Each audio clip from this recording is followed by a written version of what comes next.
Hello friends, HKG classes में आपका स्वागत है। चलिए आज हम आपके सामने एपी चैप्टर का पूरा फॉर्मूला प्रस्तुत करने के लिए जा रहे हैं। तो बिना देरी किए हुए शुरू करते हैं और आप कॉपी कलम निकालिए और लिखने के लिए बैठ जाइए, ताकि आप जब सवाल बनाइएगा तो आपको दिक्कत ना हो।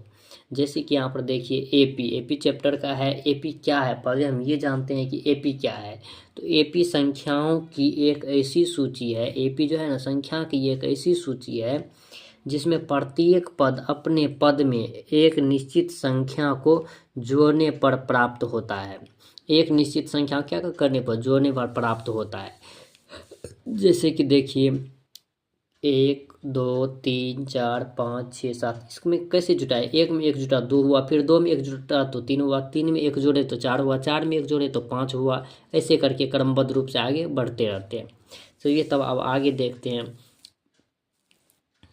पद किसे कहते हैं, क्या है, पद किसे कहते हैं। तो सूची की प्रत्येक संख्या एक पद कहलाता है। सूची की प्रत्येक संख्या क्या कहलाता है, एक पद कहलाता है। जैसे T1 और T2, ये प्रथम पद हो गया, ये दूसरा पद हो गया। इसे A1 और A2, ये भी प्रथम पद है और ये दूसरा पद है।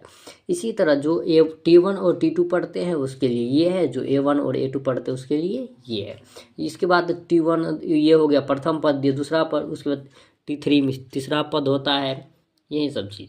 उसके बाद सारबंतर किसे कहते हैं। ये सारबंतर अगर आप पढ़ लेते हैं तो आपको ऑब्जेक्टिव में कम से कम 2-3 ऑब्जेक्टिव यहीं से मिलेगा सारबंतर से देखने को, 3 से 4 ऑब्जेक्टिव। जैसे यहाँ पर क्या है, सारवंतर किसे कहते हैं। एपी के किसी दो पद के बीच के अंतर को ही सारवंतर कहते हैं। इसे डी द्वारा सूचित किया जाता है।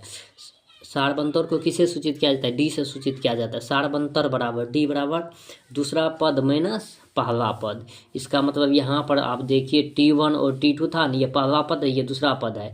अगर इसका हम सारवंतर निकालेंगे तो कैसे निकलेगा, दूसरा पद में से पहला पद मतलब T2 माइनस T1 करना पड़ेगा। तो इसीलिए यहाँ पर जैसे दूसरा पद, जैसे मान लीजिए T1 की जगह हमको दिया है 5 और T2 की जगह दे दिया है 7, तो हमको सारवंतर निकालेंगे तो कैसे निकलेगा। तो यहाँ पर सारवंतर डी बराबर दूसरा पद मेरा क्या है, 7 है, और पहला पद कितना है, माइनस है, तो माइनस पहला पद 5, तो कितना निकल गया 2। तो मेरा डी सारवंतर क्या हो गया, मेरा 2 हो गया। तो इसीलिए चलिए अब यहाँ से और बढ़िया समझते हैं कि प्रथम पद क्या होता है, दूसरा पद क्या होता है। प्रथम पद को T1 कहेंगे, इसी को हम A1 भी कहते हैं। दूसरा पद को T2 कहेंगे, इसको हम A2 भी कहते हैं। तीसरा पद को T3 कहेंगे, इसको A3 भी कहते हैं। चौथा पद को T4 कहेंगे, इसको A4 भी कहते हैं। लेकिन अगर आपको पढ़ना है तो कोई एक चीज़ लीजिए, या तो T1 वाला पढ़िए या A1 वाला पढ़िए, तभी होगा, नहीं तो दोनों इधर उधर होगा, फिर आपको लिखने में कहीं दिक्कत हो सकता है। तो सारवंतर बराबर T1, जैसे T2 minus T1, T3 minus T2, ये सब तो यहाँ से देख लिए होंगे। तो चलिए अब आगे देखते हैं कि क्या होता है। तो आगे है मेरा यहाँ पर nवां पद। nवां पद को हम यहाँ पर Tn भी कहते हैं। क्या कहते हैं, Tn। nवां पद को क्या कहते हैं, Tn कहते हैं। Tn बराबर क्या होता है, a plus n minus 1 into D.